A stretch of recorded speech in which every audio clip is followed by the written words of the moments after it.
Suite à une note gouvernementale rendue publique le 8 février dernier, le gouvernement camerounais, par le biais de son porte-parole, le ministre de la Communication René Emmanuel Sadi, met en garde les commentateurs à la langue bien pendue et un peu trop fourchue sur les affaires du pays.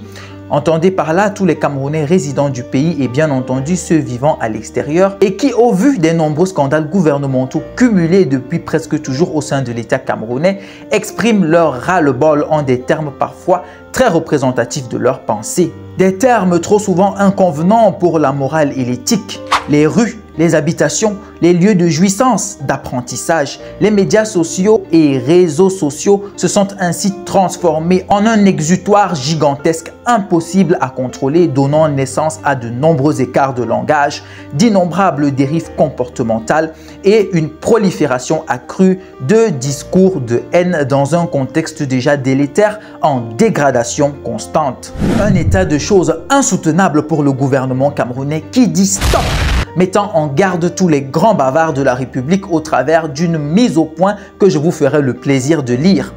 Alors, il y a plus de 30 ans, le chef de l'État, son Excellence Paul Biya, a résolument engagé le Cameroun dans la voie de la démocratie et des libertés. Il a de ce fait permis à ses compatriotes de pouvoir s'exprimer librement, de faire connaître leur point de vue sur tous les problèmes d'intérêt commun, manifestant ainsi leur droit légitime à la liberté d'expression dans un contexte de libéralisation de la vie sociale.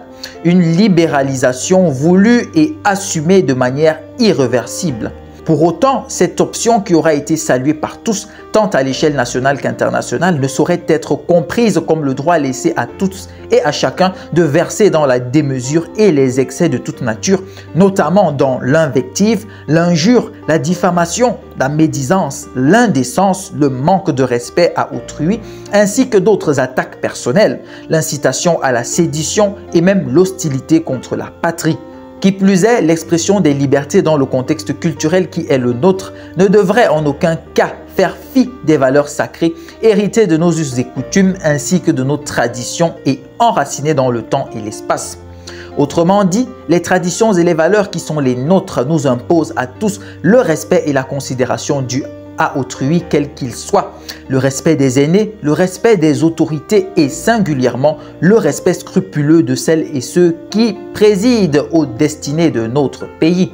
En conséquence, le gouvernement de la République déplore et condamne avec force les nombreux écarts de langage, les dérives comportementales, les discours haineux et les propos indécents enregistrés ces derniers temps à travers les médias et particulièrement sur les réseaux sociaux et émanant de certains Camerounais et Camerounaises vivant au Cameroun et à l'étranger.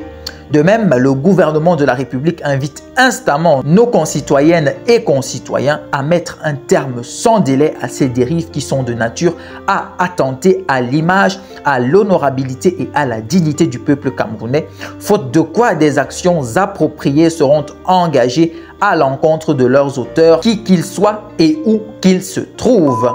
S'il est vrai que ces écarts de toute nature en émanation du peuple souverain vont à l'encontre des bonnes valeurs que doit prôner une société soucieuse de son évolution durable, admettez néanmoins qu'il y a une relation de cause à effet entre ces écarts et ce qui en est à l'origine. On dit en Afrique qu'il faut appeler le chat par son nom et ce n'est pas parce que l'on l'appelle Minou que c'est une insulte pour lui à chaque fois qu'il sera interpellé en ce terme. Un voleur devrait-il s'offusquer de ce qu'on l'appelle par la chose qui le qualifie parfaitement ou plutôt qui qualifie parfaitement ses actions quotidiennes? Un sorcier doit-il s'offusquer de ce que l'on l'appelle sorcier alors qu'il en est un? Un criminel est-il en droit de s'offusquer si l'on l'appelle ainsi après qu'il ait commis un meurtre? Attention, ne vous méprenez cependant pas. Loin de moi l'intention de vouloir traiter qui que ce soit de voleur, de sorcier ou de criminel. Je n'accuse personne. Bien au contraire, j'émets une analyse neutre et dénuée de tout sentiment, dénuée de toute attache émotionnelle pour qu'ensemble l'on puisse trouver une bonne conclusion. Je pose par ces interrogations auxquelles nous avons tous réponse un problème de principe et non d'individu. Après avoir longuement étudié l'affaire, j'en conclus que les Camerounais à l'heure actuelle ne réclament que deux choses fondamentales. l'effectivité de la décentralisation et une gestion transparente des ressources attribuées à ceux qui en ont la charge. Tiens, prenons la décentralisation. Consacrée depuis 28 ans déjà par la Constitution camerounaise, elle peine jusqu'à présent à s'inscrire en lettres d'or dans le système de fonctionnement camerounais. Je ne sais même pas si on a déjà atteint la vingtaine des compétences transférées aux communes sur les 73 devant logiquement l'être. Concernant la gestion transparente des ressources, trop de scandales font penser aux Camerounais, peut-être à tort, qu'une gabegie incroyable s'est installée au sein de notre beau gouvernement. Covid-gate, Can-gate, Glencore et que sais-je encore. Des scandales financiers qui ont laissé en travers de la gorge des Camerounais un goût d'inachevé et dans les estomacs populaires une sensation d'indigestion. Le bas peuple camerounais est en pleurs, chers dirigeants. Nous sommes presque asphyxiés. Nous appelons à l'aide. Mais d'où nous viendra le secours? Nous avons placé nos espoirs en Dieu et notre confiance en vous. Avons-nous eu tort de vous faire confiance? Chers dirigeants, nous, le peuple camerounais, ne sommes pas des ingrats. Nous reconnaissons le bon et grand travail de développement que beaucoup d'entre vous mettent un point d'honneur à faire avancer malgré les embûches, malgré les pièges, malgré les tentatives de déstabilisation.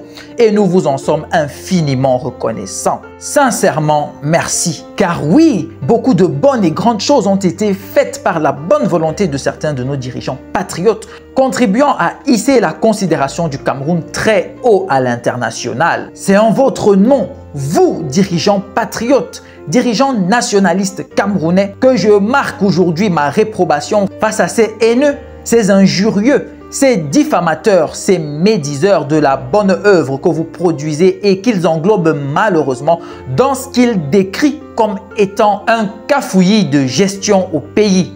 Oui, il peut y avoir de mauvaises graines dans un sac de soja, mais est-ce pour autant qu'il faille jeter ou brûler le sac tout entier sans tenir compte des bonnes graines qui s'y trouvent?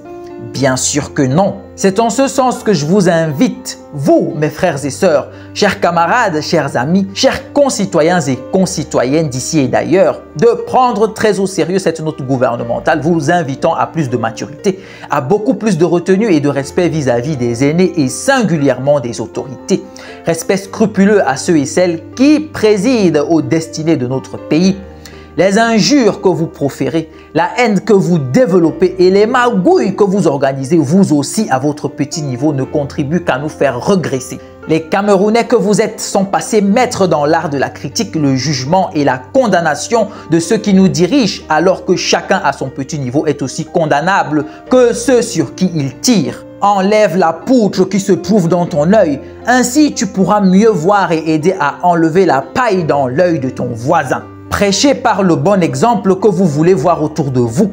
Arrêtons le dilatoire car au fond, je crois que nous sommes tous pareils, à l'exception de quelques-uns qui s'évertuent à sortir du lot. C'était la chronique du patriarche Bekeye que je suis. N'oubliez pas de liker, commenter et partager massivement cette vidéo afin qu'elle parvienne aux oreilles de toutes les personnes censées l'écouter. J'espère pouvoir compter sur votre soutien inconditionnel. Portez-vous bien et que le bon Dieu nous bénisse tous. Amen.